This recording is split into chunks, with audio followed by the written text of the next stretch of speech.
צה"ל חזק, יפעל חזק וינצח. Israel में शांति आने का नाम ही नहीं ले रही है। जैसे तैसे इजराइल हमास में युद्ध विराम हुआ तो अब इजराइल आतंकी हमले से थर्रा गया है। जी हां, तेल अवीव में एक बड़ा आतंकी हमला हुआ है।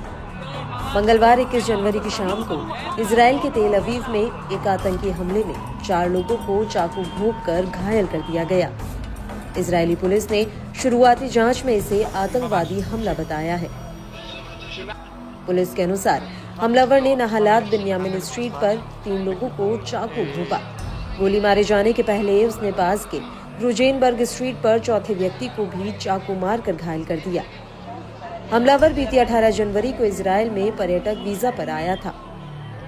इजरायली मीडिया ने बताया कि हमलावर के शव के पास मिले पहचान पत्र के आधार पर उसकी पहचान अब्देल अजीज कद्दी के रूप में हुई है। वह मोरक्को का नागरिक था और उसके पास अमेरिका में स्थायी निवास वाला ग्रीन कार्ड था। कुछ दिन पहले जब कद्दी इजराइल में आया था तो सुरक्षा कर्मियों ने उसे रोक लिया था, लेकिन फिर बाद में भी उसे प्रवेश की अनुमति दे दी गई।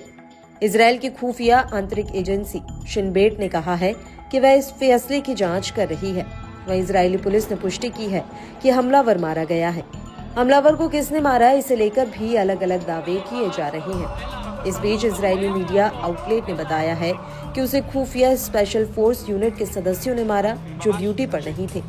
तेल Aviv district commander assistant chairman Haim Sargroff ने कहा कि उनके दृष्टिकोण से घटना समाप्त हो चुकी है। कई रिपोर्टें थी, मैं कह सकता हूं कि एक आतंकवादी था, कोई और नहीं। कमिश्नर ने कहा कि सैनिकों ने त्वरित प्रतिक्रिया की और आतंकवादी को मार गिराया, जैसा कि सुरक्षा बलों से अपेक्षा की जाती है। साथ ही तेल अवीव में इस हमले ने इजराइल की सुरक्षा नीतियों और इमिग्रेशन प्रक्रियाओं की समीक्षा की आवश्यकता को उजागर कर दिया है।